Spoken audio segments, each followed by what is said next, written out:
Oops. Okay, here I am. Hello, chat.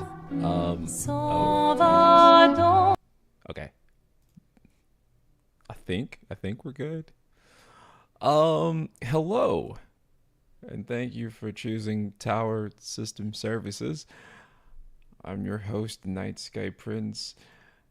Dog, can this game ever escape misinformation about sales? No, it can't. It can't. It, it comes up so much, so often. Is my volume, am I loud enough, by the way? Do I need to be louder? Let me know. You're stuck on Lampmaster? Lampmaster is actually pretty hard, like pretty challenging. First time I did Lampmaster, I did struggle with it. I'll turn my volume up a little bit. Maybe a little bit. Is that too much? Is that too much? Maybe like right there. Okay. I just want to make sure that I was like too soft sounding. I like the sound full, if that makes sense. Anyways, so we had some misinformation that happened. Could be louder. Okay. I can be a little louder.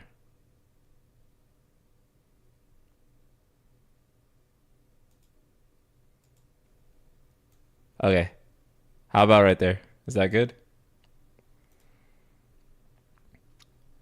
So we had some misinformation the other day that came out about Final Fantasy 16. Surprise, surprise. It seems like this game is just very prone to misinformation. And let's be honest, a lot of that is just due to console war stuff. That tends to be the reason why a lot of this gets misconstrued and taken out of context, and a lot of it gets, argued about. I don't even think it's so much as like the 16 versus 7R stuff, so much as it is just like PlayStation fanboys versus like Xbox fanboys and like that type of shit, because that type of stuff by far is where most misinformation comes from. Not just for FF, but gaming period is just console war nonsense. And as you guys know, I hate console wars. I don't subscribe to them because I don't care. I don't care about what multi-billion dollars, trillion in the case of Microsoft. I don't care about their bottom line very much, right? They make a box. What I care about is the art itself, the artists, and not the people who make the box. Making the box is like an unfortunate thing I have to do in order to get the thing that I actually care about, which is the art, the actual media. And so, yeah, I don't give a damn about console war nonsense. But console war nonsense is very algorithmically good. It is how a lot of misinformation can spread. And this is kind of a case of that in general. So basically, what we had yesterday was post talking about Final Fantasy 16 and its sales. I don't know if the posts are still up. Let me check. But essentially, it was a Console Warriors post, and I even used it as a reference in a video because it seemed to me like he was just using the Microsoft thing, right? Actually, I'm not going to call the guy out or anything. So I'm not going to show his thing on here because, again, I'm not trying to single anyone out or do anything like that. But it was the post in the video from yesterday, and basically it showed, it reflected what was actually true at the time with the best of our knowledge. And that was that the game was ranking number 443 on Xbox Most Played, right? So with it ranking 443, the assumption was, okay, game is probably not doing that well, right? This led to someone tagging Alina Analytics, which is an analytic firm that tends to be very open with their numbers. That firm then shared what numbers, estimates that they had for the game. And their current estimates had set at 22,000, right? This led to a lot of articles being ran about Final Fantasy 16 only selling 22,000 on Xbox. So we can pull up an example. Oh, wow. I think some people deleted their articles. Or wait, no, it's still there. Okay, so let me pull that up. Pull that up. So this led to people running articles saying it's doing terribly on Xbox, right? And the tweet was cited here that it has sold approximately 22,000 copies on Xbox of yesterday, right? And so that looks really bad, but this is what all the publications were running, because Alina Analytics is a pretty reputable source, I suppose. I don't really know too much about them. Some people say that they're not. Some people say that they are. But they're an analyst firm. They get paid to do what they do. They come up with estimates, and their estimates are reliable enough that people pay for them. Whether that makes them accurate or not, I don't know, because you have to keep in mind that it's gamers saying that they're accurate or not. But where things got complicated was, and the comment is now deleted, is that after this, he pointed out how many reviews there were as a sort of anecdote to give you an idea of how much the game has sold or not sold. And this led to people thinking, I guess, or supposing that he had calculated his estimates based on the number of reviews. Now, I actually do have a screenshot. I don't know if the actual tweet is still there, but I do have a screenshot that seems to say that he wasn't using reviews. So it says, someone had asked him, "You determine game sales using user reviews?" No, I was just using it as a reference point. And as you can see, not too many people saw him reply that way, saying, no, I wasn't actually using the reviews. I was just using it as a reference point. But a lot of people did see the comment about the reviews. And I think he has since deleted that post. So now it's gone. Yeah. So,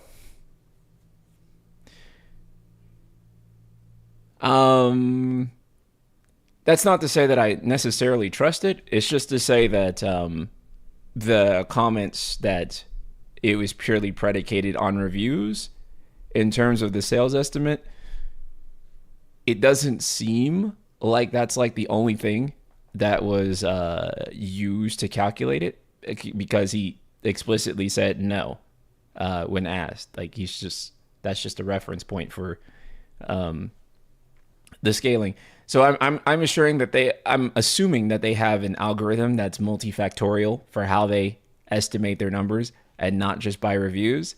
Otherwise, I don't know anyone who would actually pay for their information, because that would be that would be horrendous. But aside from that, my guess is that I just probably would wait and see until we have a more reliable number, or until Alina Analytics themselves actually comment on what the actual sales were. Now, what has happened today is that we have an update. So what ended up happening is that the reason that the game ended up ranking so low is because apparently Microsoft's site seems to have had a glitch. And that glitch caused the game to not update on its most played list, or caused their back end to not update the games that were on the most played list. And then that has shifted the game up to the number 11 spot.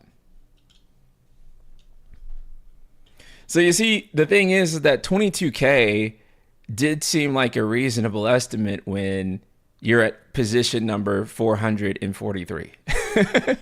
Right? That's why that number was a lot easier to take kind of at first glance.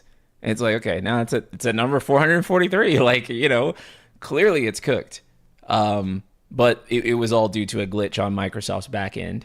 And so we really don't know. And I have a hunch that Alina Analytics probably does factor in for Xbox sales on their estimates. There probably is a way that they do factor in store position for where the game's placement was. But yeah. So that's basically what happened. And we don't know like what it's doing on Xbox. What would be a realistic good sales figure for FF16 on Xbox? Realistic but good, I would say like if it did like 200,000 coming in this late for the price that it's coming in at and not being on Game Pass, I'd say that that's like really awesome if it could do something like that. We don't really know how it's doing, though. It's really difficult to say, right? Because, I mean, right now, it's the most recent release. Let me center this for you guys. It's the most recent release, and so recent releases will always kind of tend to rank toward the front. I mean, that's just how everything works, Most people are in a concentrated fashion playing the most recently released thing. And that's also why you see Liza P on top, because it got the new DLC update, and that's also available on Game Pass. So I'm sure tons of people are playing it. So, these games, it's going to be really hard to get past any of these games, right? Like Elden Ring, Night Rain, any sports ball games, because sports ball is always going to be on top of any type of list like this. Minecraft. Yeah, like you're not going to get past that unless you're really blowing up to the top. So, but it is there, outside of like the eternally played video games up here at the top, minus Liza P, which is just frequently played because it got, most people are playing it on Game Pass. I think it sold like 1 million, but then it has like 7 million players. So like at least 6 million people are playing this on Game Pass. And this is only on Xbox. So, a good number of people are playing Liza P specifically through Game Pass. So I wouldn't expect it to even come close to Liza P's numbers. And also too, with Liza P, I'm also like really wondering if Liza P2 will be a Game Pass game, right? Because I'm really thinking it's quite smart of them to put Liza P, the first game, on Game Pass. And then if they don't put Liza P, or if they put like Liza P2 and it's like not on Game Pass, they could have used Game Pass as like really good leverage to introduce a new IP and then get people to pay full price for it next time, right? Because people really did like Liza P, and getting like 7 million people to play it through Game Pass and then saying, hey, now do you want to play the sequel? That would actually be like a really good way to kick off a new IP. I'm purely speculating there, but if they did do that, that would be pretty awesome in a really smart way. Liza P was taken off Game Pass a few months ago. Really? Wow, it's not even on Game Pass anymore? I didn't know that. Black Lion Guard, thank you for the tier 1. When I saw the 22K sales number, I almost spat out my drink. Yeah, okay. Thankfully, it seems like it is probably more than 22K. Okay, I didn't know that Liza P was taken off Game Pass. So that's awesome. So Liza P is just doing fucking awesome. So that means a lot of people bought Liza P to play the DLC. Dude, that's fucking cool. Then this game is doing like way better than I anticipated. That's great. It's still on my to play list for this year. I actually got a physical copy for my PS5. You guys are gonna hate me. It's the only physical game I own on PS5. It's the only physical game I own. Um, but yeah, Liza P is on the agenda for this year. Um, Maybe I'll stream it. You guys know I love. I'm a contrarian. I'm one of the guys that's not tired of Souls likes. I like Souls like, so I'm gonna play it. So anyway, Final Fantasy 16 Complete Edition is on the list here, and you'll also notice that there are two different SKUs here. There's the Final Fantasy 16 Complete Edition, and then there's just Final Fantasy 16. Now, someone had mentioned that this is by revenue and not by sales, and therefore the Complete Edition would rank higher than the standard edition purely because it costs more. And so if, a proportional number of people, let's just say of that ratio, like lean more toward getting the complete edition versus the regular edition, then it would show up higher. But I don't know. I'm actually not entirely sure. Two versions, that's interesting. Yeah, it is really interesting that they separate them by edition. That was a Barry account, by the way. Okay. I thought it was, but I'm not sure. Okay. So if that being a Barry, was that still correct information though, or was he still bullshitting? Because I could see that being plausible.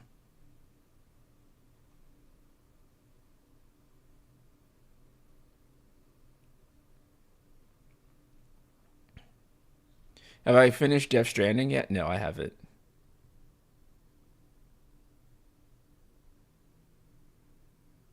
The glitch had to happen with FF16 truly cursed. I know. I do wish um, that Square could be forthcoming with the numbers for Rebirth and 16. I've just been thinking about this a lot lately.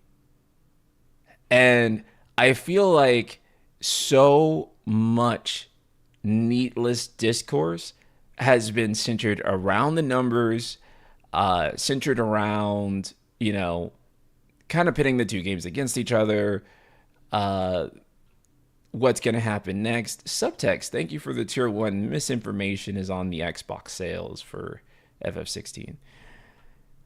So, yeah, there's just been so much going back and forth about these sales, and we don't know, but everyone is so desperate to know. And I think that they've already kind of put it out there that the games didn't sell to their expectations.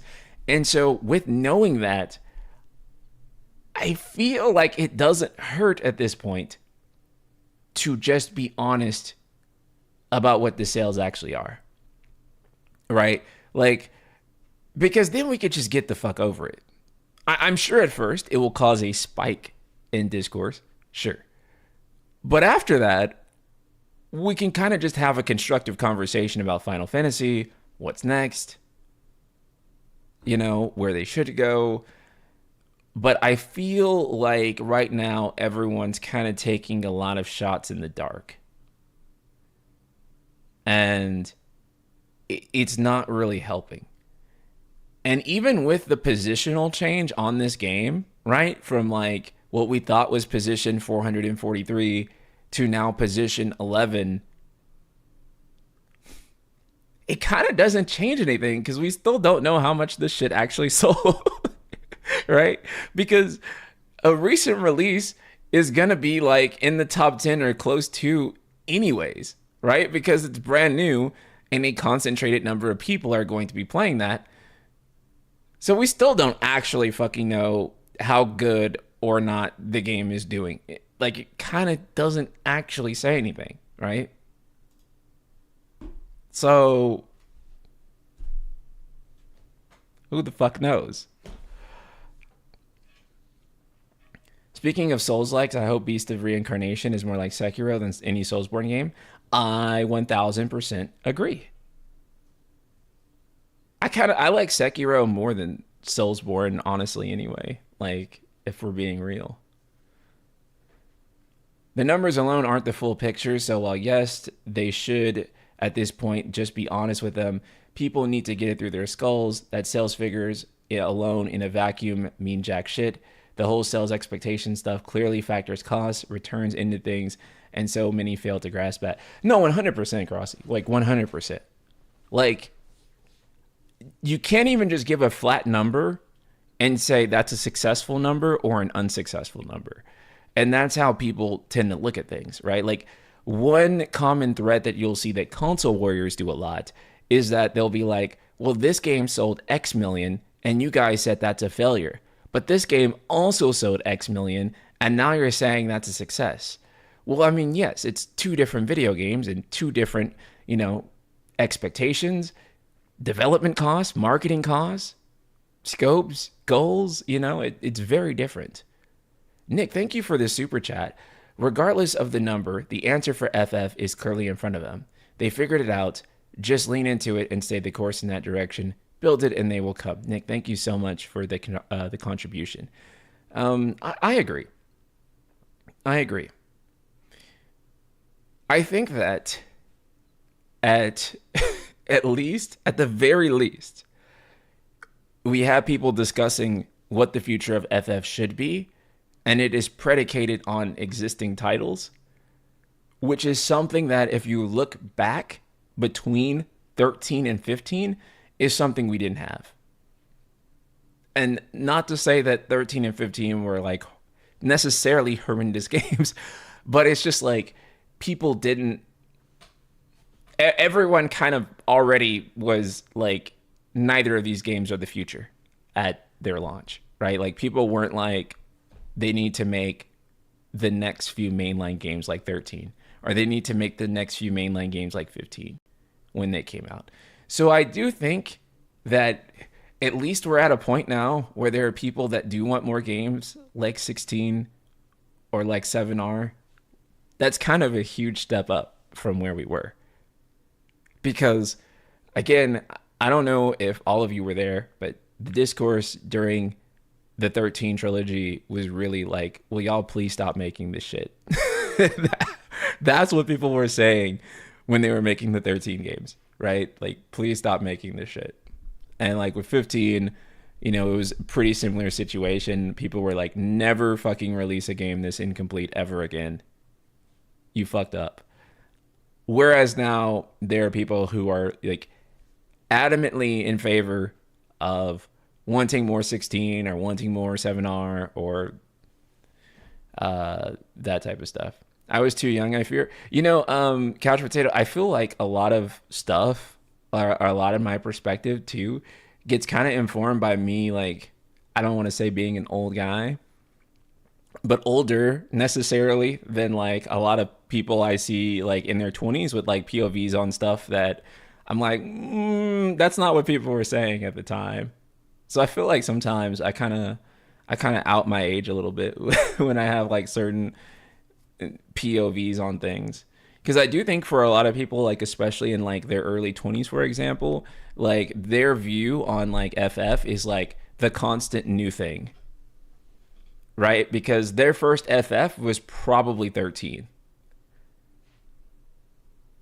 And then they played 15, and then they played 16. So their perspective on it versus like the boomer perspective on it, which is like, where you saw Final Fantasy games having continuity at first and then that continuity going away. That's why I think I have that POV in the first place and why that POV resonates probably with the older people in the fan base more. But I try not to be a boomer. I try not to be. Chat. I do. But I kind of am. I kind of am a boomer. I'm not that old yet. I'm 33, chat. In other FF news, though, the devs of Tactics decided they liked the War of the Lion script, but not the new jobs and mission and gear added. So to stay true to the original version, they cherry-picked bringing over the script, but all the actual content is being gutted, just like the Pixel remaster. Square is allergic to making a truly definitive remaster of classic titles. Dude, it's so fucking stupid. What the fuck were they thinking with that? I genuinely do not understand. Like, why? Like, what the fuck? Like, why? Maybe they will pull an Atlas and it'll be DLC. 33, you look 20. Good. Good. Good. I wear sunscreen every day. That's what I'm a skincare nut. So that's why. Um they lost the source code to FF Tactics. I was shocked. Yeah, I'm shocked, but I'm also deeply not shocked as well because um who the fuck can say that like who the fuck can say they're deeply surprised though, dude? I think they lost the source code for every single game they developed during the 90s. It's very funny. Dude, they lost fucking Kingdom Hearts 1. So yeah, no surprise that they lost to Final Fantasy Tactics. Although looking back, considering that they did lose Kingdom Hearts 1 source code, I kind of think they probably should have just remade it at the time. But that's an entirely different discussion. Nick, thank you for another super chat. That's why the discourse is so frustrating. Those of us that remember that the majority of mainline titles have more in common than not. Right. I mean, that's why we can look at certain iconic imagery and certain gameplay screenshots and identifiably say that's Final Fantasy, right? Like you can look at 3 or 4 guys standing in a row with the command menu up in a certain style of like white glove hand pointing with blue menus and say, oh, that's Final Fantasy, or gray menus, right? Susie, oh my God, hello. Most Japanese companies have lost their source code to most of their games. That doesn't surprise me. Because, I mean, I guess, Susie, like, back then, their philosophy was probably just like, what the hell do we need the source code? Like, it's not like we're going to put the game out again, right? Like, it's not like we're ever going to do anything with the game. And they just probably weren't thinking about remakes or remasters because why the hell would you be thinking about it, right? GitHub didn't exist back then, yeah. It didn't. And so most of these games are kind of reverse engineered in order to work again. I think that was also the case with Final Fantasy X Remaster, which is why Final Fantasy X Remaster is kind of like that. Guys, I also wouldn't be surprised if Final Fantasy 13 like source code was lost too at this point. And that's why it's like taking them such an absurd amount of time to get out a modern version of that game or an updated version of that game purely because they just like deleted it. I don't know.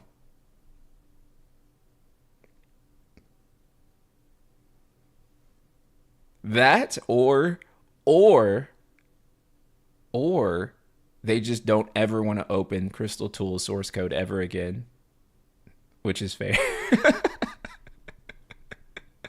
They're like, I'm not looking at that shit. Fuck that.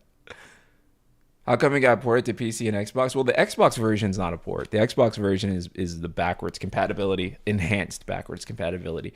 And the PC version is a port, but the PC version actually happened relatively soon after the release of Final Fantasy 13.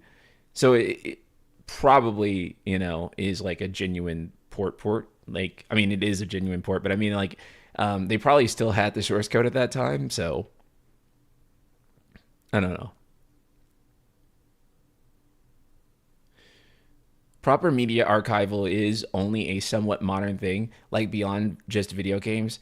Look at the BBC and Doctor Who, one of the most influential sci-fi shows, and for years BBC have been scouring the globe trying to find people's at-home recordings of old episodes. They just lost all the tapes for it. Oh my god, that's fucking crazy. Is Vagrant Story source code gone? Vagrant Story source code is like absolutely fucking gone, dude.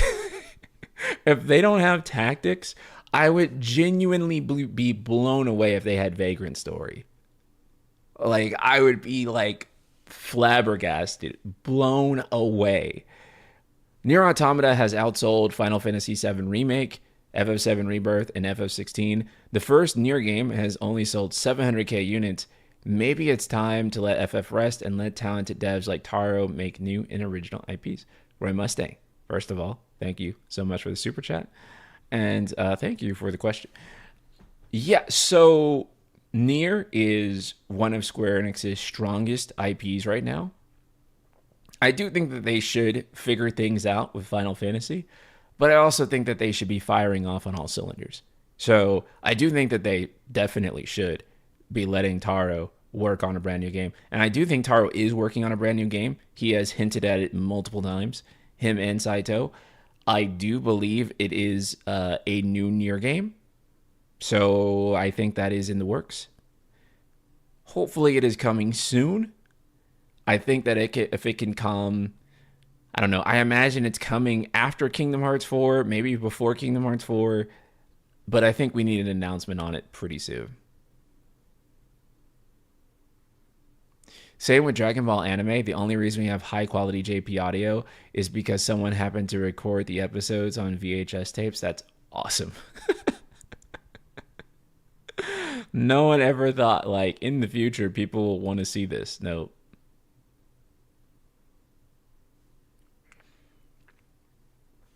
I think, what Nier has had that Final Fantasy probably hasn't had in the same way was the word of mouth. And I think that has been kind of a bottleneck for the FF series for a long time.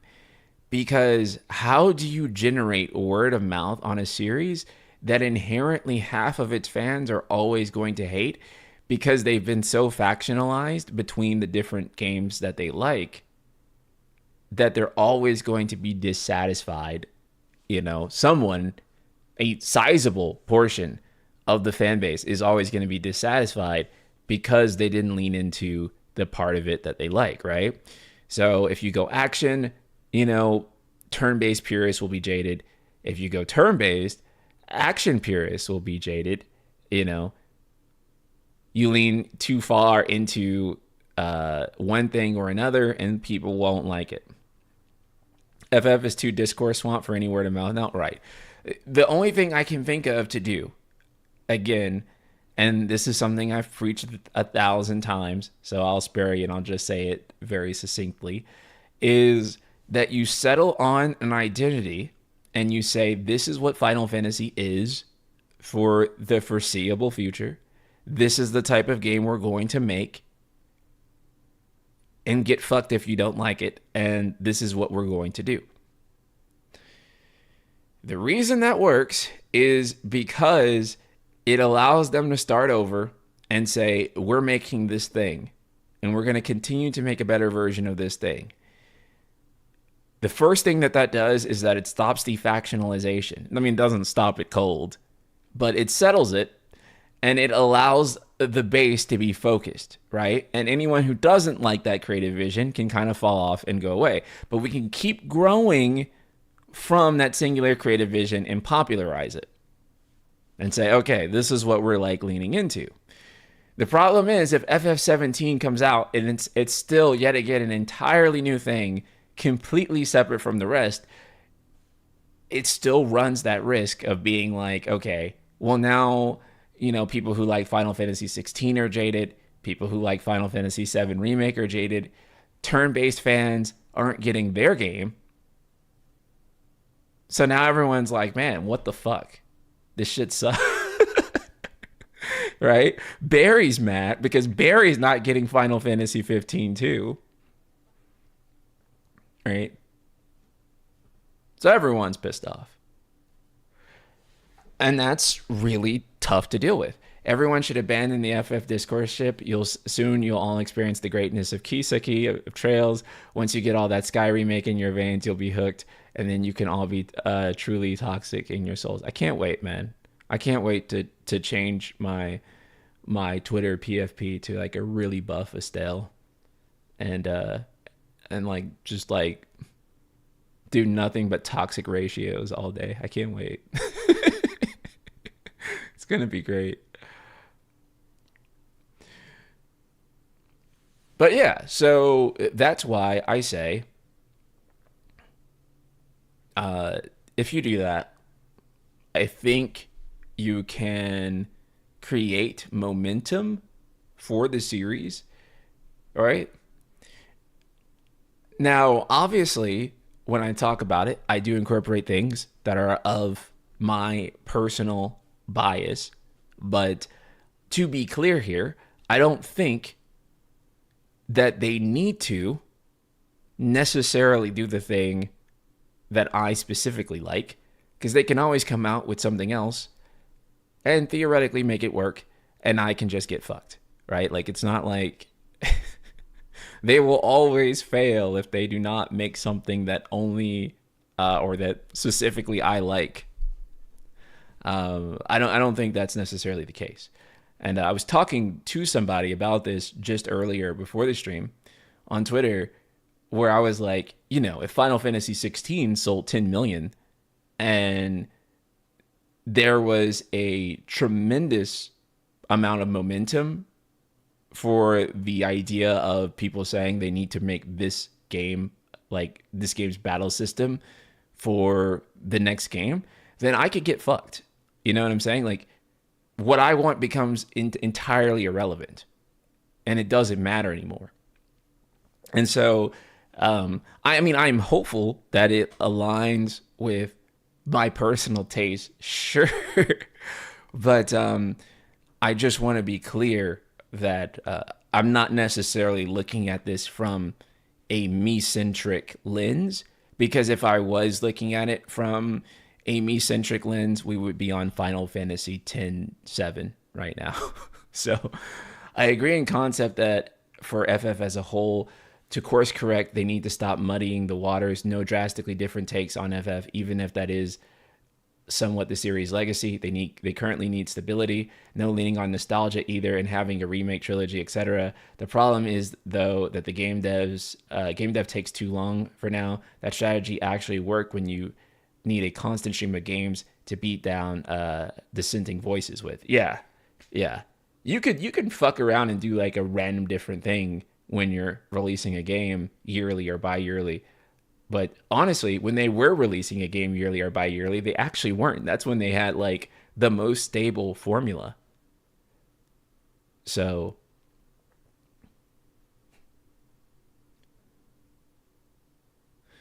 FF needs to merge turn-based with action to satisfy both sides of the fandom, but not in the way that 7R did, not by pausing, like actually switching modes depending on the flow of the battle.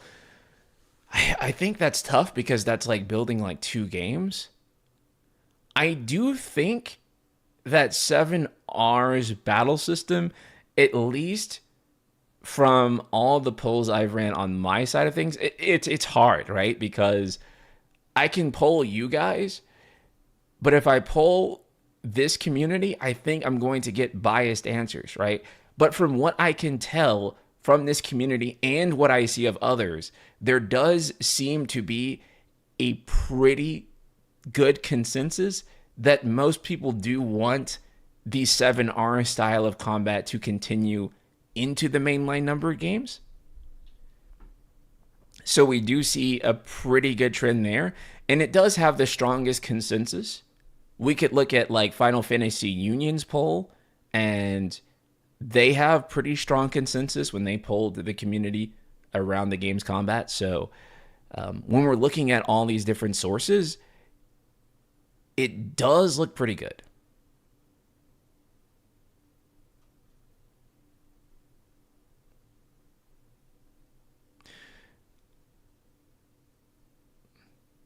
Let me see. Turn-based purists don't like 7R though. I think most of them do though. Like, I think most of them do like it. I don't think all of them like it, but I think that like it depends on like what level of turn-based purist that we're talking about. I just turned on the noise reduction because I didn't know how much noise was going into the microphone. So I wanted to make sure it's more crisp for you guys.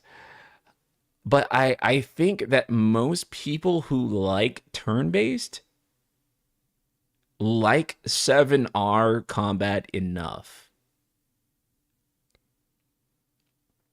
I think it's the closest thing that we can ever get to satisfying everybody. I think it's mainly because the active community has mostly become 7R fans, but still appealing to them is valid. Right. And that's another thing too. That's a really good point, Couch Potato, and like something that's like really hard to discern because as you said, you know, a lot of the active community is 7R fans, right? So then you have to ask, do you betray most of your current active community to yet again pursue another community, like the broader community, or do you try to continue to grow that community outward, right? So that in itself still becomes a tough question that I don't really know the answer to. And it's fucking difficult to discern an appropriate answer to that. And Square has tried a lot too to discern what that answer is. I think that they've tried to be like, okay, well, we're just going to try the new thing, and hopefully enough people will stay on board with whatever we're doing next. And then, you know, sometimes they do, sometimes they don't, and you know, it's kind of a mess. But from what I can see, I do think that 7R's combat is praised enough for people to like it. I think that FF combat has been divisive since 12. It's actually really funny to me when I see that people say that Final Fantasy isn't about combat or isn't about gameplay, it's about story. I always think that that's like the most a semi-hilarious take because yes, Final Fantasy is about story, but like the biggest problem with why Final Fantasy has been so divisive for like multiple entries has been gameplay. And not to say that the story hasn't been divisive too, but I think that gameplay has been like more of a dividing point for FF than like anything else. Roy Mustang, thank you for another super chat. Have you ever played a Yasumi Matsuno game? And what are your thoughts on them, if any? This is gonna shock you. I'm a fake Final Fantasy fan. I actually have not. I'm like completely like have not had any Matsuno exposure, and FF Tactics is gonna be my first. I haven't played Tactics Ogre or Vagrant Story either. So we'll see how I feel about Tactics, and I might go down the rabbit hole. Yeah, so I never had I never had an opportunity to play Tactics. But I am going to play it for the first time with the remaster. I'll probably stream it. I've always heard wonderful things about Matsuno storytelling, so. FF12 counts IMO? Okay, well then I have been exposed to one thing from Matsuno, and that's FF12. But other than that, no. Yeah, of course I played FF12. Well, there is one possible answer just beside 7R for spitballing. It's one that even Atlas seems to have taken interest in. See if it was a one-off or sticks around in P4R and P6. And that's the active field battles and turn-based command mode seen in Trails through Daybreak and the New Sky remake. Yeah, Trails did it before Metaphor. Maybe we're showing chat that trailer you shared on Twitter so they can see what okay. Yeah, you're right. We can take a look at that. That is another potential compromise that we could do. So this was something that Falcom Games have been doing for the past few games. Let me see. Oh, there we go. So they basically do a thing that you may be familiar with in Metaphor. It starts with the action.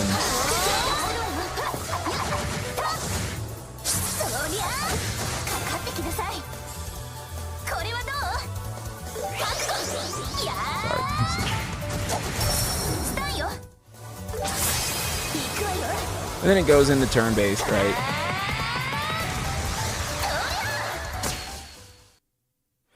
So that's also a potential compromise.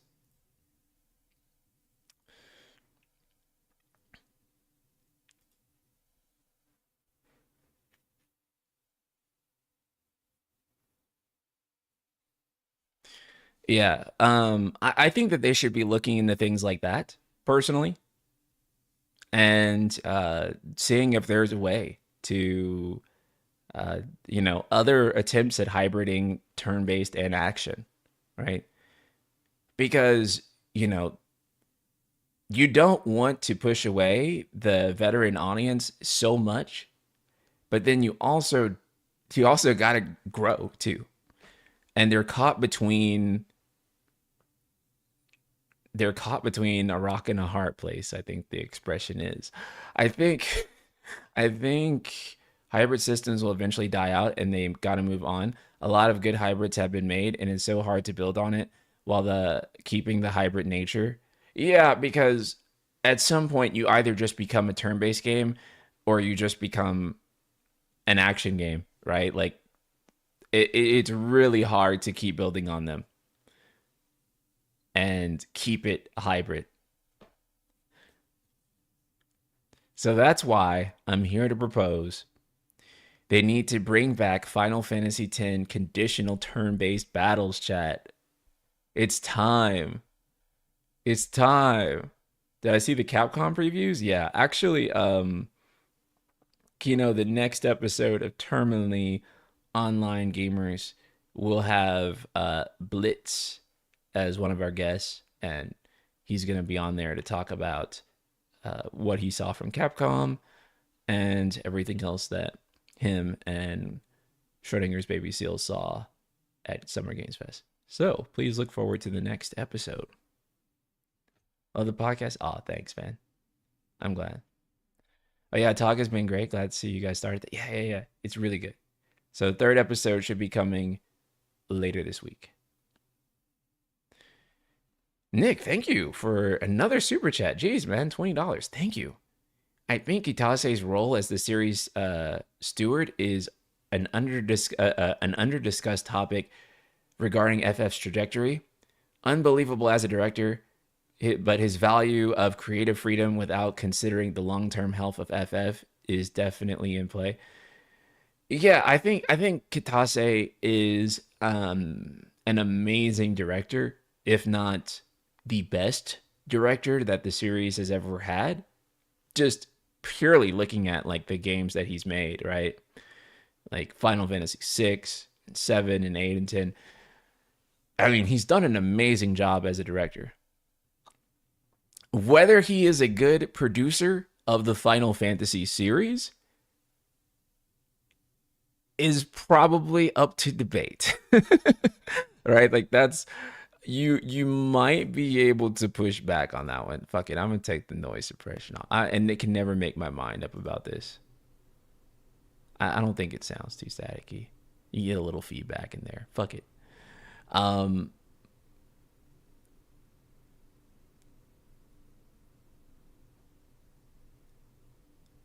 but yeah, you know, I think he's a great director. Whether he's been a great producer of the FF series, sure, there are probably some arguments there about, whether he's doing an effective job there or not.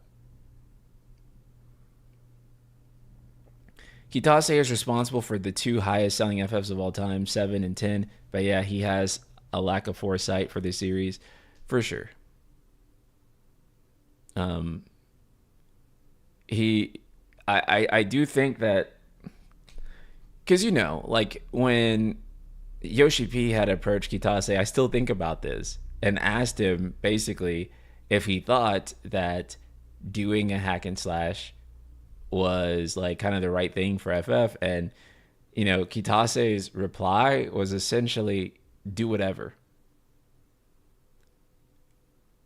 And I'm just like, there's kind of a there it's okay to be like, yeah, I think that's a good direction for it. But the fact that he was like, oh, as long as you think that makes for a good game, I don't care. Um kind of showed me that like the brand consideration that he has is like non-existing.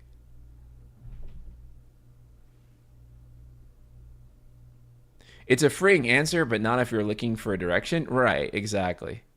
Right. And so I'm not a really big fan of him saying it like that. And that's not to say that Kitase, to be 100% clear about what I'm saying here, that's not to say that Kitase should have been like, no, that shit's not Final Fantasy. Put that shit back in the game. Like, I'm not saying that. I'm just saying that, like, his demeanor about it seemed to be like, yeah, I don't give a fuck, bro.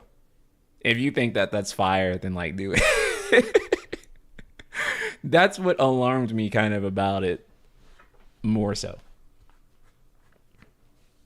Kitase probably deserves more flack from the fans who tend to sling shit at only Yoshida and Nomura, especially Yoshida with turn-based hate when in actuality Kitase was the one who joked about FF never being turn-based again. Yeah, I mean Kitase and Yoshida have both kind of equally moved away from turn based for different reasons and have kind of different demeanors about how they want to approach it.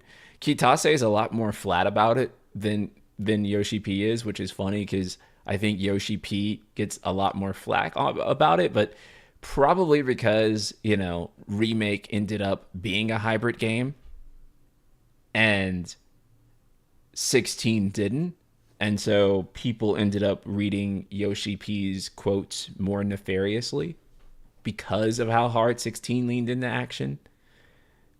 And so I think as a result, that painted him in a worse light.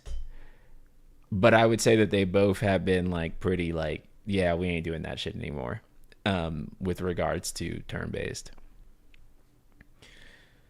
I think Yoshi P gets himself in a lot of trouble because he's too honest. He's honest in a way that is absolutely unnecessary. That honesty helped him rebuild Final Fantasy 14, but a lot of the times it like, you know, it's just him kicking his foot on the table nowadays with like how honest he is with so many things that I'm just like, Yoshi P, please stop talking. You're hurting you're hurting yourself by elaborating, you know, at length when it is so not necessary for you to do so. Um, but yeah, so even then, I actually will go a step further and say it's not even like Yoshi P and Kitase's fault they're not doing turn based anymore. I don't even think they were the ones who decided that, if I'm actually to be honest with you guys. I think the people who decided that are the shareholders, or they decided it because of the pressure from the shareholders. That's what I really think. I think that they were building $100 million game, plus over $100 million, really.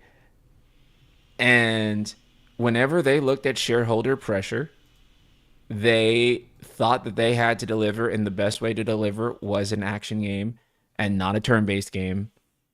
I just turned the noise suppression back on because there's a lot of noise again. But they thought the best way to deliver that was to make an action game and not a turn-based game. And I'm sure that the people investing money in the Square Enix were like, look, you're not going to grow if Final Fantasy continues to be a turn-based game. The shareholders want Western style action, maybe like Stranger of Paradise. Yeah. Because, listen, and here's another thing that people have to understand too is that, you know, shareholders aren't gamers for sure. They are shareholders.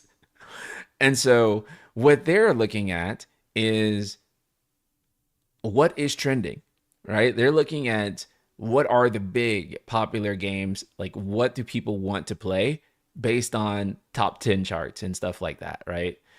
And so for them, they just look at Square doing $100 million turn-based game like, what the fuck are you doing? All right. Elden Ring just sold 30 million. Why are you making a turn-based game? Nobody wants that. The market says people want extraction shooters. Why are you making this?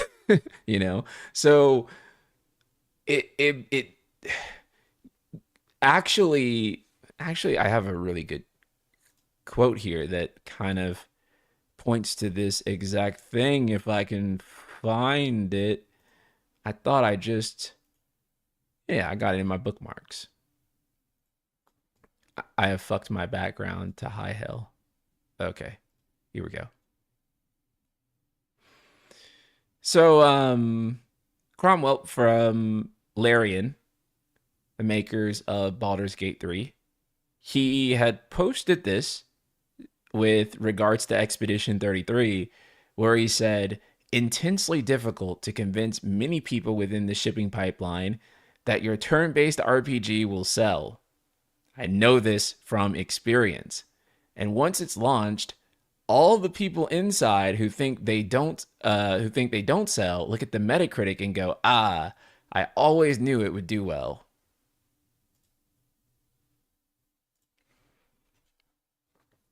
So he's also kind of been uh, leaving some hints here and there that he knows about the difficulties of getting a turn-based game at that level of budget greenlit.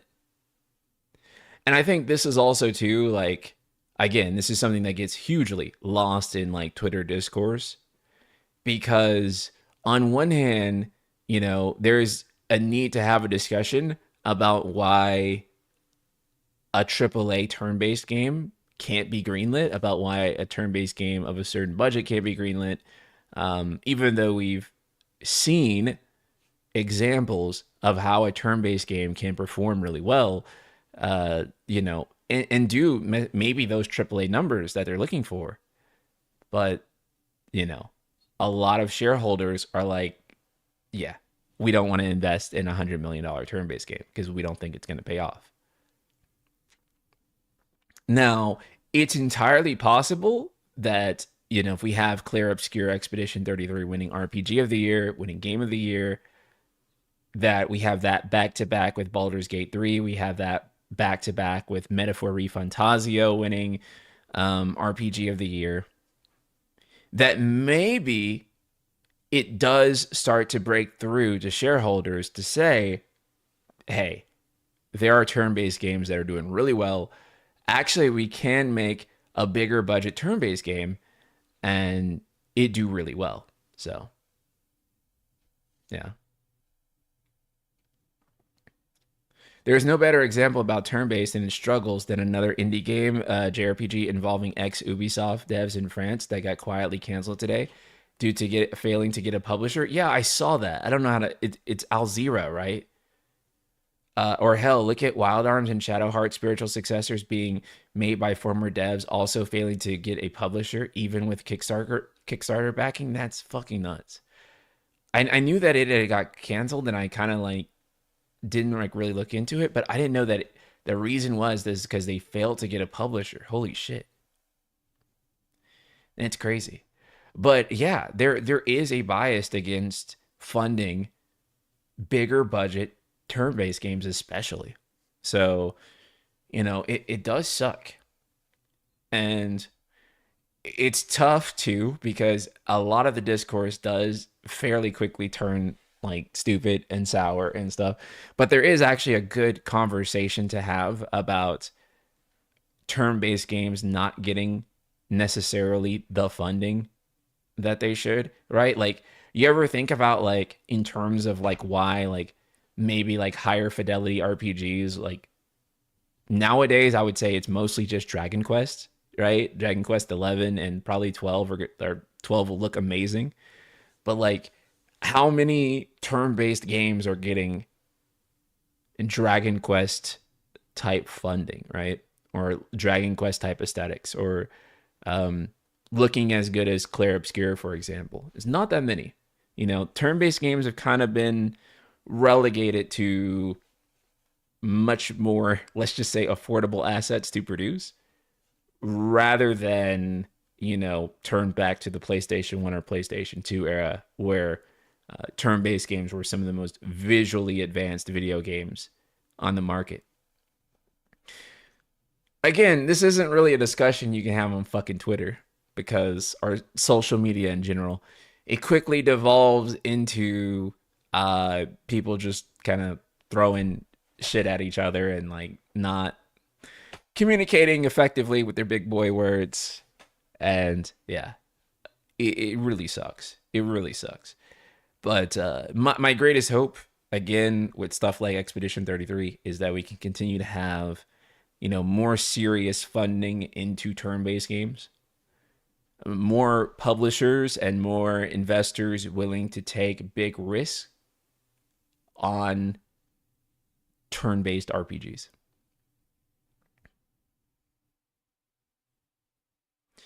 Turn based sucks. It has always sucked and will always suck. All this old turn based games can be outdated.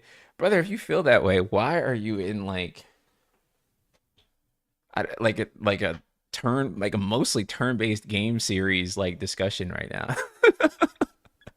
And like JRPGs in general, like turn based. That's like you should go to a chess match. You should go to a chess match and scream at them and be like, why aren't you guys playing like football? All this fucking like turn-based chess shit is outdated. Just tackle him, bro. Just knock all the pieces off the board. This outdated turn-based shit. Cloud Stripe first class. Hello, man. How's it going? Prod Inuyasha, thank you so much for the super chat. Do you think it's odd SE doesn't dip their toes with fresh new IPs that emulate their best-selling franchises like Dragon Quest, KH, and Final Fantasy? What's up with the games as a service push? Okay, I mean, games as a service push happens because, like,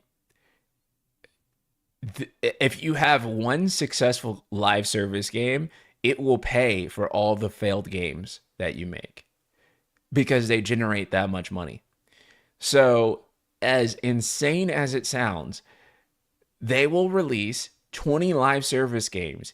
If 19 of them fail, but one of them is successful, then it pays for the 19 failures. And so they will just spin themselves bankrupt, right? One way to think about it is I'll like arbitrarily take Genshin Impact. I think Genshin Impact, the last I checked, they make something like $50 million in revenue a month, right? $50 million in revenue a month is like the price of a full AAA games development, right? And then with marketing, it's probably another 50 million. So around 100 million, right? So you could make the like I think that Genshin Impact's like initial development cost was like 100 million, right? And so it's basically paying that off 6 times over every each year. Think about that. Hell yeah, I would try to make 19 other live service games before I struck gold with like one Genshin Impact. Because as soon as I did, I don't have to do anything else. I just have to make more content for that game, which is relatively quite cheap to do. And then it's over. Like, we're set. We're good. And then behind the scenes, we can kind of quietly work on whatever follows that up. But, you know, if we want to.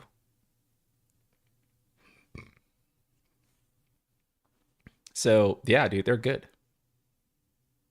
Think the City of Life service will be tried again? No, I don't think it will. I don't think we'll see very many FF mobile games or anything like that for a very long time. This all being said, to be clear, I don't know if turn-based is like the right thing for FF. Like I'm not like definitively saying like go back to turn-based. I would just throw turn-based out as an option for them to do, but I would not definitively say you need to be turn-based or you're going to fail, like some people would probably suggest.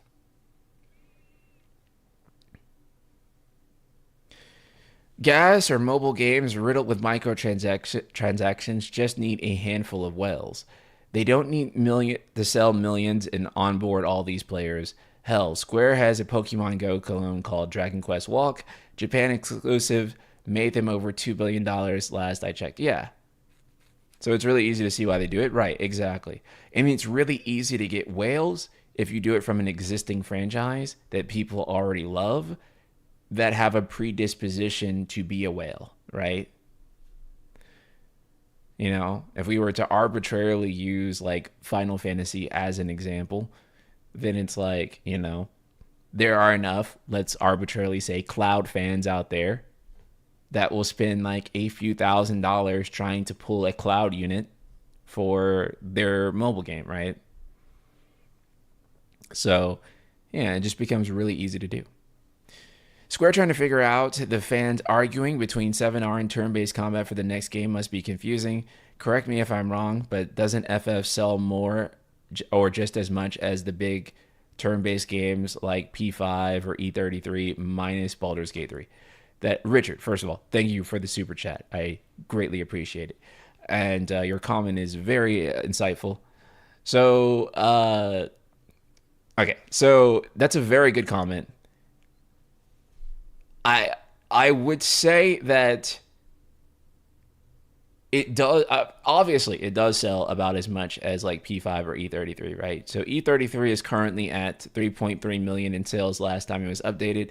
It's probably closer to 4 now because that game has just been continuously selling. The argument for turn-based, I would say, is that developing a turn-based game is a lot cheaper to do than developing an action game. The thing about action games is that action games require a metric fuck ton of animations and scripting and QA and all kinds of other stuff that is just not present with a turn-based game, right? So if you make a turn-based game, there is an attack animation for the main character, right? And that's the attack animation for the main character.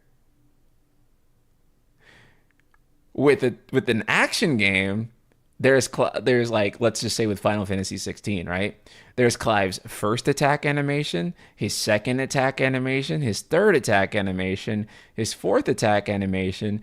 There is the magic burst attack animations that can happen in between those animations. There is the blending of animations that has to happen depending on the character states. There's the aerial animations that have to happen. And so what happens is that you end up having a metric ton more combat animations that you have to produce.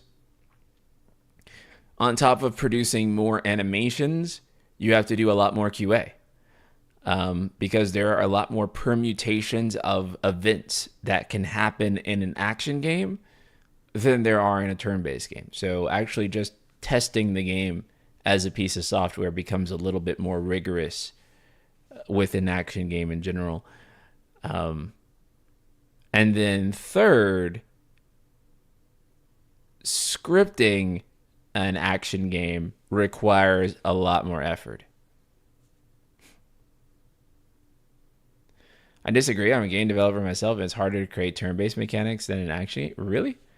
Because all the developers I've spoken to have told me the opposite, and I'm citing them right now. So I don't say that to discredit you, but I would just like to hear why you feel that it's harder to create a turn-based game, because I have not seen that, and my own experiences with hobbyist developing has definitely not inferred that.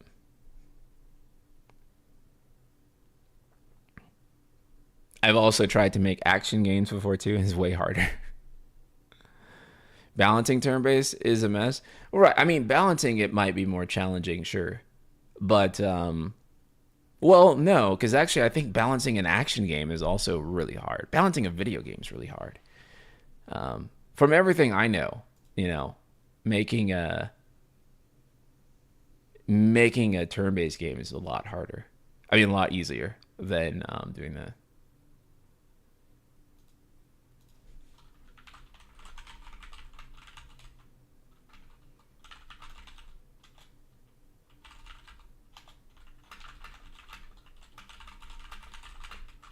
Oh, I was replying to something.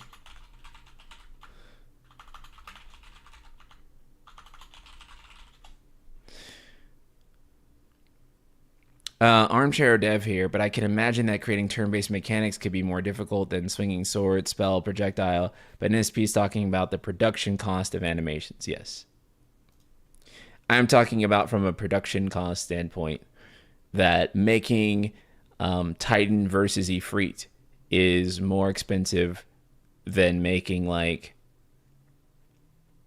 three guys standing in a row attacking attacking a boss. We often forget when talking about turn-based, the largest media property in human history is turn-based.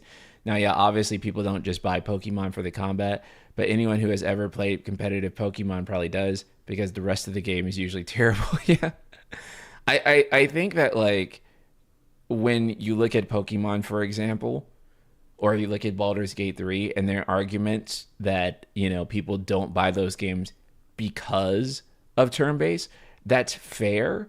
But I think the other side of that argument is that people won't refuse to buy a game because it's turn-based.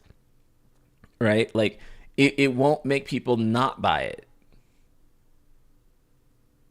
And that's the other side of that argument that I would disagree with myself on when I look back at like my like, oh yeah, they have to go action look. And again, that's not to say that, if they go action again, I'll be like, oh, it's over for Final Fantasy, or to say that they even necessarily have to go action, or they have to go turn based again.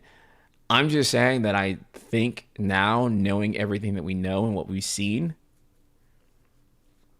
from games of late, I don't think that it is hard necessary for them to be action. I do think turn-based is an avenue. It's not what they have to do, but it's a choice that they can make.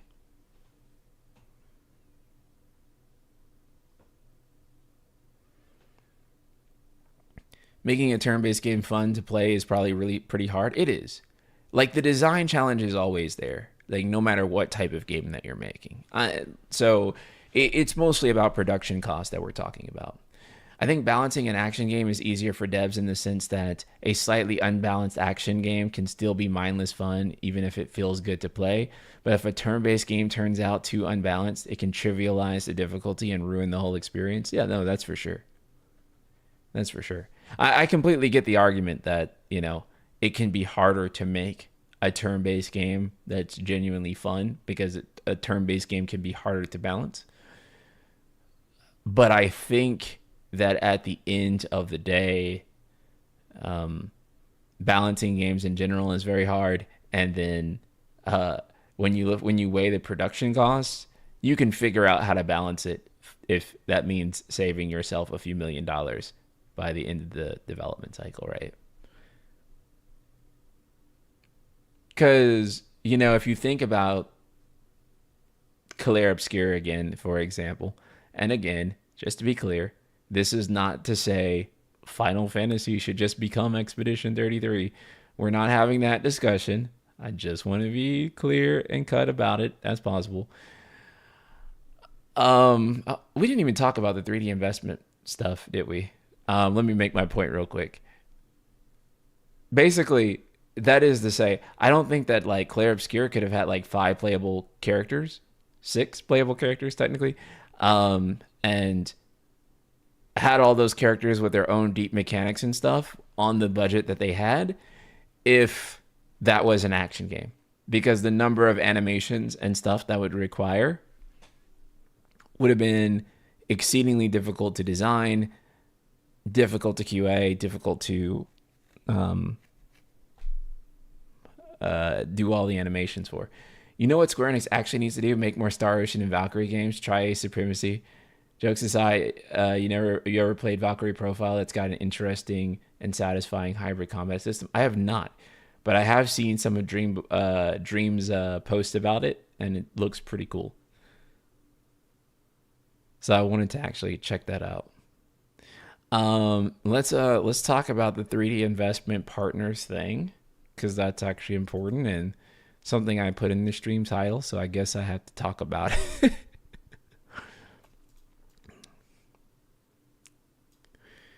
So, 3D Investment Partners has increased their stake for the third time, and they now own 10% of Square Enix.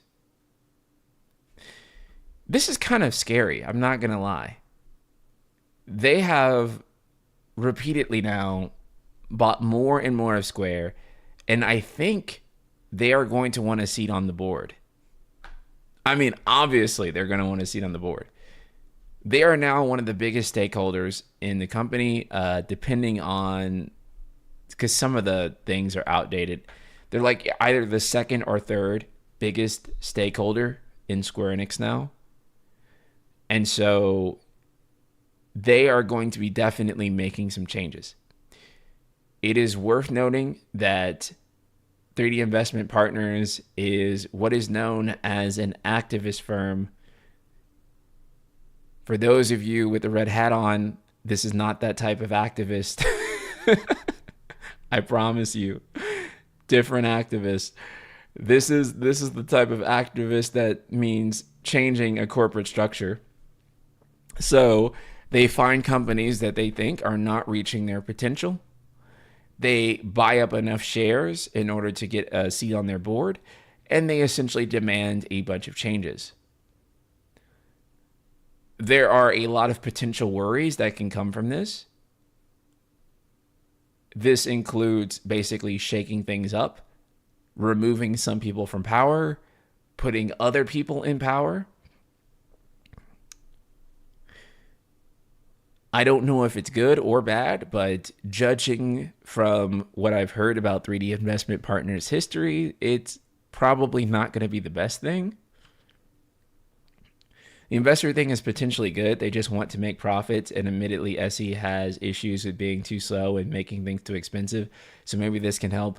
Alternatively, they can suck the company of whatever they can and push slop that preys on consumers. I have a feeling that it'll probably be somewhere in between both of those things, which is why it's like very nerve-wracking, right? To think like, are they going to go in that direction, or are they going to go in like, we don't know. But they keep raising their stake. And so, for some people, it looks like a hostile takeover of sorts. 10% is nothing. They can't do much with that. Brother, 10%'s a lot, actually. Like I said, it makes them, depending on like where you look at it, the second or third highest shareholder. That's actually a lot, dude. I know you're thinking about it in terms of like, I don't know, like maybe like percentages as we like normally think about them, but like 10% of a company is actually like pretty insane. Hostile takeover requires 50%, right? Yeah, I think so. But I would say 10% is a lot. At least from like what I know. Maybe I'm wrong. Maybe you're right. I don't know. But from what I know right now, 10% is quite a big amount. Because basically they own a tenth of the company.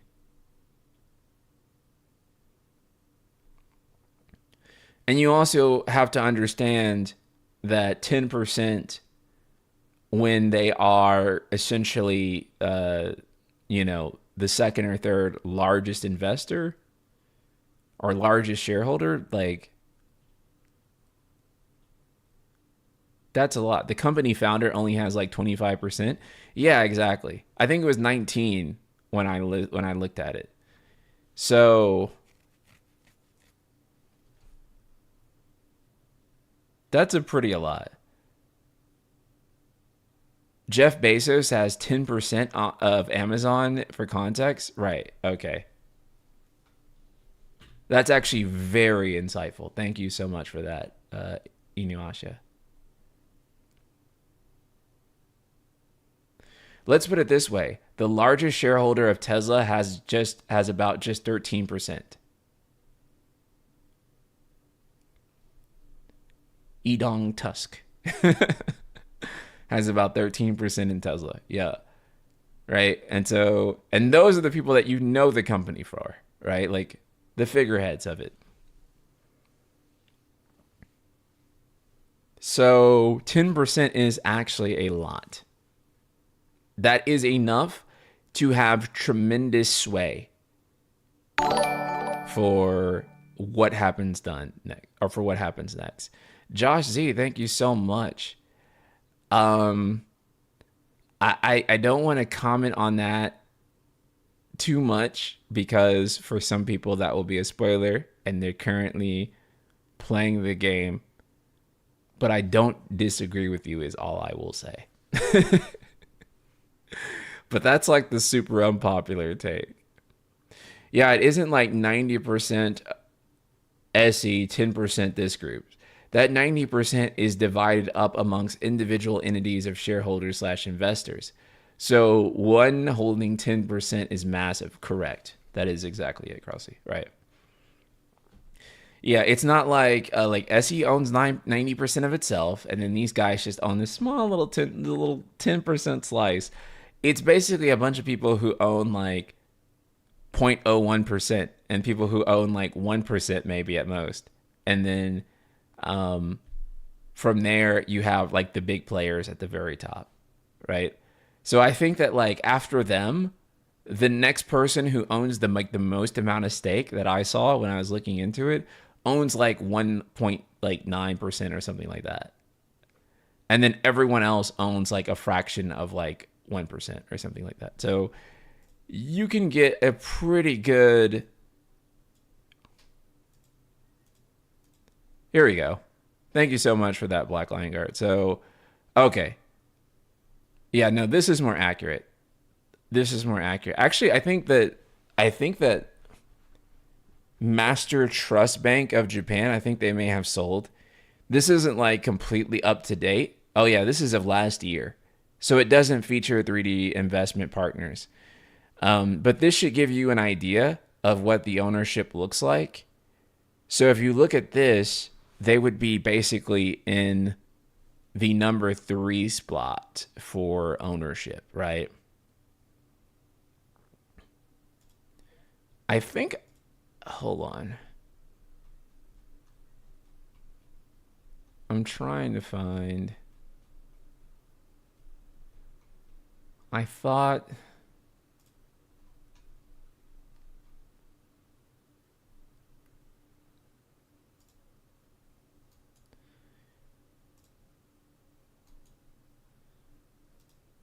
Hold on one sec, chat. Let me see if I can pull something up. There we go. I'll have to ask Daryl the source of this information. But this is the most currently up to date one that he had sent me, right? So the one posted from last year was the one that we just looked at. This would be the one that's most up to date. It's still not quite up to date because it shows them having 9.789%, and now they have 10.01.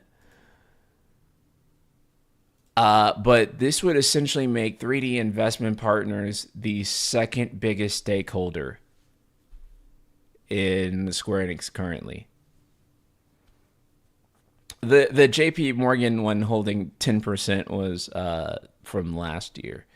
This one right here is like the most up to date one available.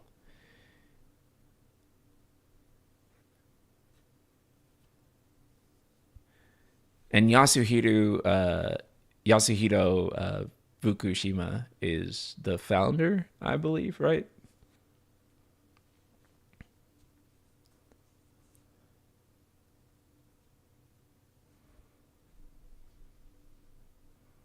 And then the Fukushima family owns 5.5%.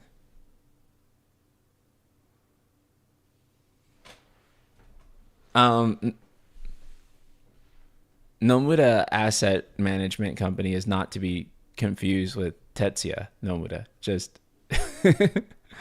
just to be clear there.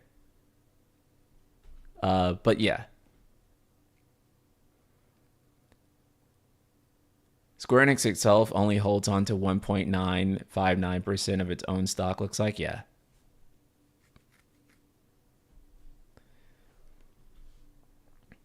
I'm not the most financially literate person on the planet, so trying to talk through this is, yeah, I don't fully know what I'm doing. But for those of you who enjoy Terminally Online, I'll be discussing with Daryl, who is financially literate and can make sense of this, and so he will definitely be able to assess these numbers in greater detail when we have our next episode. So look forward to the next episode of TOG. But yeah, they're the second biggest stakeholder so far. So they have a lot of power, and with the money that they pumped into this, if they want to become number one, they can probably fucking do it. But they don't need to at this point. They have enough power to basically do whatever the fuck they want at this point. They are absolutely going to get their way. So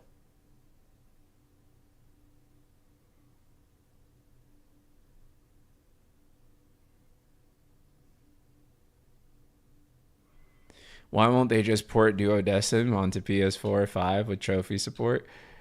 Assuming that they have the source code. I mean, it'll happen eventually. Square Enix doesn't even have 51% of their own shares. The fuck? I want to say that's normal. But again, business finance, I just don't know enough about it to really make that type of comment. But I want to say this is like kind of a normal distribution of how most of these publicly traded companies would be kind of, laid out.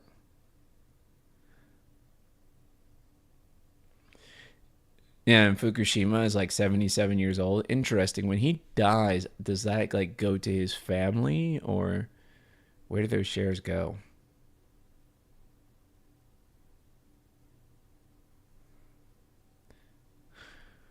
I don't know.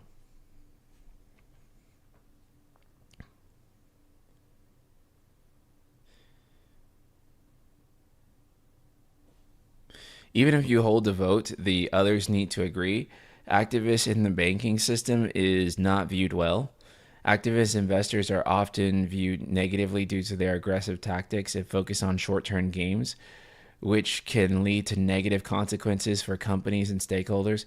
However, they can also be seen as catalysts for positive change, holding management accountable and improving long-term value. Yeah.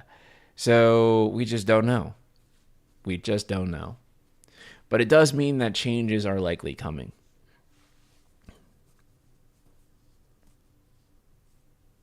But Japanese companies probably don't like this at all. They hate it. 3D Investment Partners has basically been described as, and this is not my words, this is the words of what I've seen from articles. They are generally described as the most feared activist group in Japan. And the reason is because of how aggressive they tend to be with Japanese companies. So that wording alone makes me pretty fucking nervous because, you don't really think of being aggressive as a good thing, but supposedly that aggressiveness is more so toward management than it is toward us as consumers. So it's not like they're going to put out like, I don't know, $100 games and like merch and like microtransactions and everything, but who the fuck knows, right?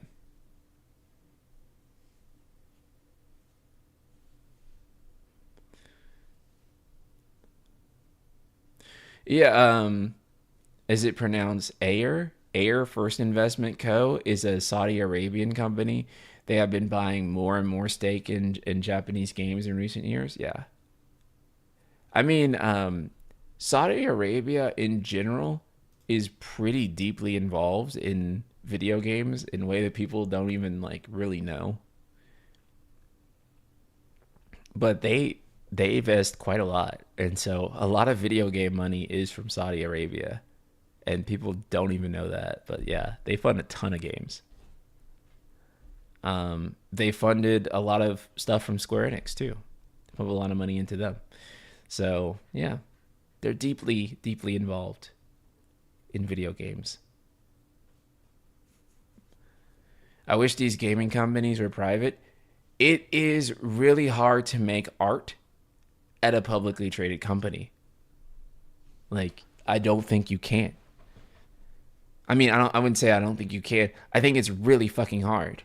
I think it's hard to a point of where I would go as far as to say that art happening at a publicly traded company is against the odds and not because of the circumstances that are laid out.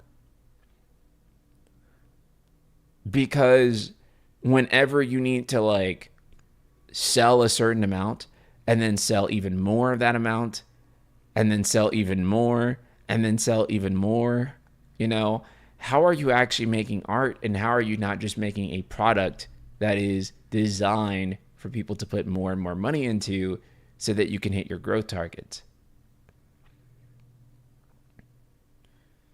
Dell, what's up, man? Growth is hard unless you're publicly traded, right? Because when you're publicly traded, funding comes a lot easier. And so, but the thing, the other side of that, though, too, is that you're kind of trading your soul for that money. And at the same time, when it's a lot of money, people are like, fuck it. Sell the soul, brother. We're going public. Launch the IPO. And then, you know, entertainment, games, any form of art that's coming from a publicly traded company, dude, it sucks. Because eventually, whatever they start making that's good, they're going to find a way to squeeze every single dime from it because they have a duty to do exactly that. You have to remember that for publicly traded companies, you are not the customer. You are a means to an end. Their duty, their actual customer, is the shareholders. The shareholders are who who they're responsible for, right? Responsible to. We're a means to the end to get money for the shareholders. This is what they call a fiduciary duty. So, some privately held companies found the infinite money glitch without going public, though. Epic, Rockstar, and Valve, for example. Right. If Valve ever went public, I would want to keep myself safe. PC gaming would be ruined. PC gaming would be over. It would suck, man. The only reason that Valve is able to do what they do and be good about it is because they're not publicly traded. It would suck. Unreal Engine, if Epic was publicly traded, it would suck. GTA 6 would suck if Rockstar is publicly traded. Doesn't Tencent have a huge stake in Epic? Yeah, they do. But they're not like, they're not publicly traded, I believe.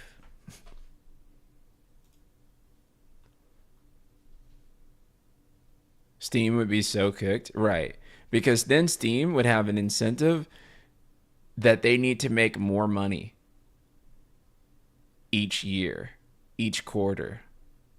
Right? Which, I mean, logically everyone should know is kind of like unsustainable up to a point. But this is like the world that we live in. So Rockstar is owned by 2K and their creative decisions are already kneecapped. Yeah. Tencent owns 40% of Epic. Jesus.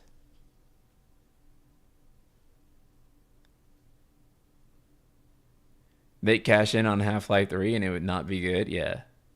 But I mean, that's also too part of why like Valve can kind of have a very laissez-faire approach to doing stuff, is because they don't have to, constantly beat last quarter.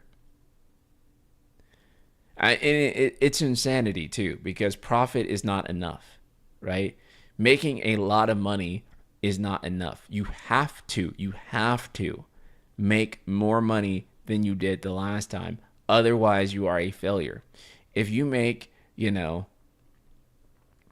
you make $1 billion and then the next year you make 999 million dollars, then you failed because you didn't grow, right? Valve don't need to do shit because they take 30% of every Steam game, right? They basically own PC gaming.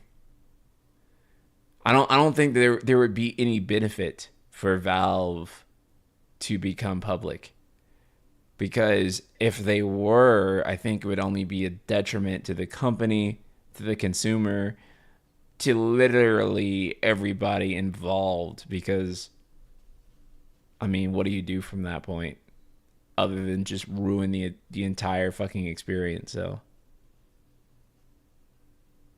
yeah, shareholder capitalism and good art rarely go hand in hand. The incentives just don't align most of the time, right? Yeah, you just can't make good art under that circumstance, because, they're literally two opposing things, right? Why do so many people hate Xbox? I have every FF game on my Series X and love the system to death. I love the fact that I can play my console at home or on the go on my phone/laptop. I guess people just hate Xbox because like console war shit. But then, I mean, yeah, it's mostly just console war stuff. I mean, there are some reasons that people don't like adopting Xbox, but I think that that's separate from some of the mentalities that you see around people's parasocial relationship with consoles. Xbox has no games I actually want to play. Lost Odyssey, brother. But that's been like the one exclusive that would like tempts me for Xbox forever. But I think that that's ultimately the thing with like why people don't adopt Xboxes more, is that there's just nothing that people would want to play on them, and they have that parasocial relationship already established with PlayStation and Nintendo. And of course, PlayStation and Nintendo also provide exclusive games that you can't find on Xbox. And so, while I don't think anyone would say that Xbox is necessarily a bad piece of hardware, and I actually think that the system itself and the ecosystem of it is pretty damn good, actually, in a lot of ways better than PlayStation has been so historically. I just think that like when it comes down to it, people really want to play God of War and they really want to play Zelda, and Xbox doesn't have Zelda or God of War, so people just don't buy an Xbox. And there just aren't many Xbox games that people have like been dying to play. So, and yeah, now with Xbox putting games on PlayStation, there's really not a reason to buy Xbox games or Xbox hardware anymore. And now Xbox has said this morning that they are going to be, I wouldn't say getting out of the hardware business. They'll be making next generation hardware. But the thing is that, let me just show you. Hold on.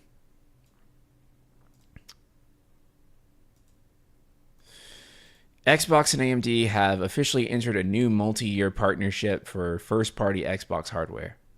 So essentially, this is kind of the everything is an Xbox thing. So what they're going to be doing is that they will have their own first-party hardware, but they're basically also going to have third-party Xboxes, if that makes sense. And so the Xbox ROG Ally is an example of that. That's going to be an Xbox.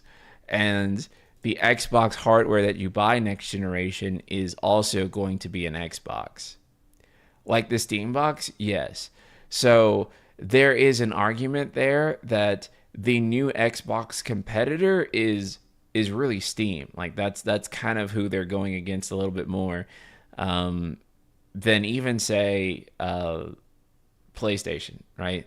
But of course, I wouldn't say that PlayStation is not going to be a competitor. It is, but Xbox itself is going to be multiple devices. Your PC is going to be an Xbox. Anything that can access the cloud is going to be an Xbox, etc., etc. So Xbox had a healthy exclusive catalog in 360 era: Fable, Alan Wake, Gears of War, Halo, Forza, Dead or Alive, Splinter Cell, Dead Rising, Crackdown, all bangers you couldn't get anywhere else. Modern Xbox doesn't have exclusives like that. Yeah.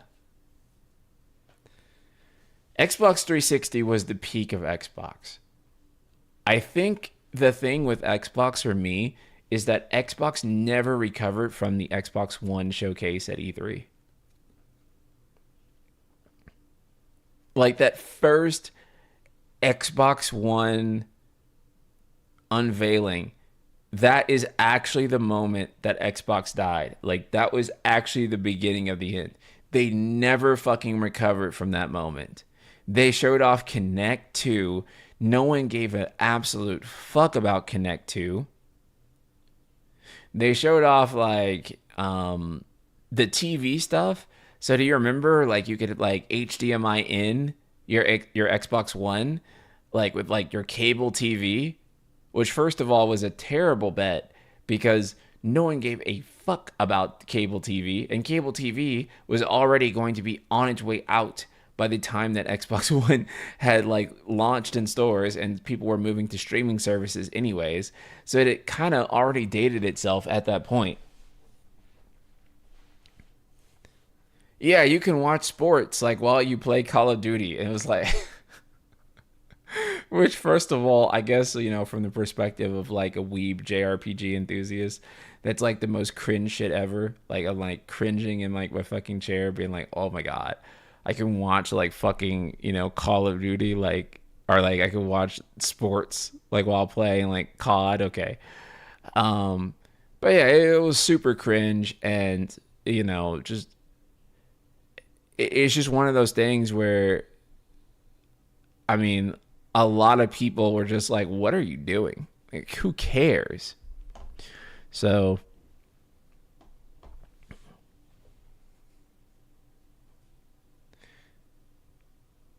basically, what would happen to Sony if they didn't recover from the $600 PS3? That's exactly it.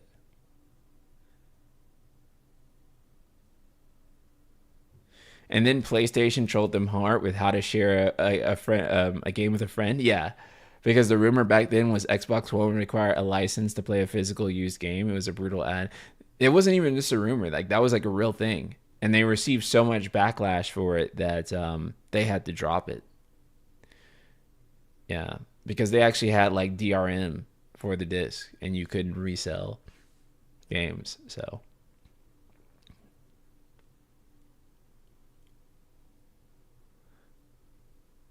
personally, I think it's their next growth. Merging to PC was always the endpoint for all systems.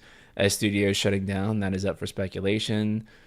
Low sales, bad management, IDK. Yeah, I mean, I think that like, I mean, I'm a PC head anyway, so I'm already like, yo, fuck all exclusives. Let me play like Mario on PC with a native like PC port. So I'm already like PC headed as fuck, and I don't really care about exclusives either. I think exclusives are for corporations, not for people. I don't buy a box thinking like I hope this box has a whole bunch of games that don't come to other platforms so that I can like feel justified for my purchase of this box.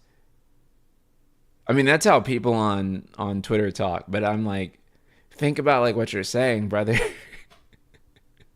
If you need the box to have exclusives so you can feel good about your purchase of it, then something is probably wrong. That's not benefiting you. That's benefiting the corporation. That's making you feel good because you purchased a thing that had those exclusives.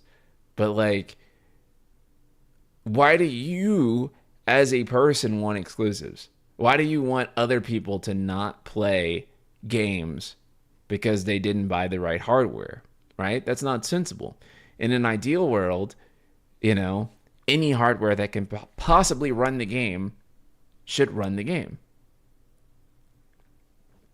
I want everyone to play the game I like on every console and microwave and calculator. That means more money for the sequel. Yeah, that's the sensible take to have. That's the only sensible, non-corporate centric take to have.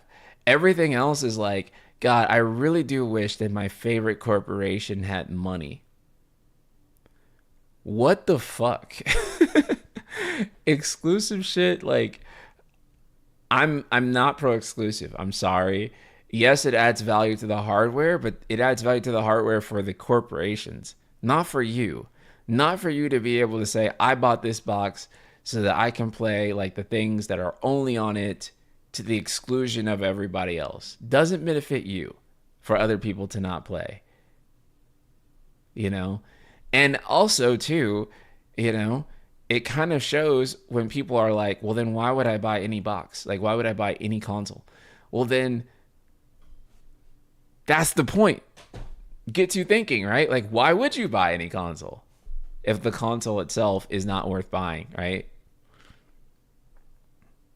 The hardware is just a means to an end. Then everyone would just play on PC. Because why would you ever invest in a console at that point? Gosh, thank you for the tier 1. No, I want my favorite console to have all the games so I can rub it in the faces of people who don't have my favorite console. Yeah, exactly. That's all it is, right? And that's what corporations have given us to kind of divide us up. But that means console developers would actually have to compete with each other instead of just gatekeeping games. Yeah, exactly, right? Like imagine if the person who put out the best console ecosystem was the console that got purchased and not just the console that basically held back its games so that other people couldn't play those games. I'd invest in a console for ease of use. I mean, sure. I'm sure there are people that would still buy consoles for sure for the ease of use. But that's the thing though too, is that like hardware would kind of be democratized in such a way where you would just literally be playing on preferred hardware, the hardware that was the best for you to play games, and not basically hardware that was, you know, kind of just gate kept by corporations, right? So I'm sure people would still buy consoles, right? But it would be based on like, oh, I prefer Microsoft because they actually provide a better box for the value. There's actually a better ecosystem here.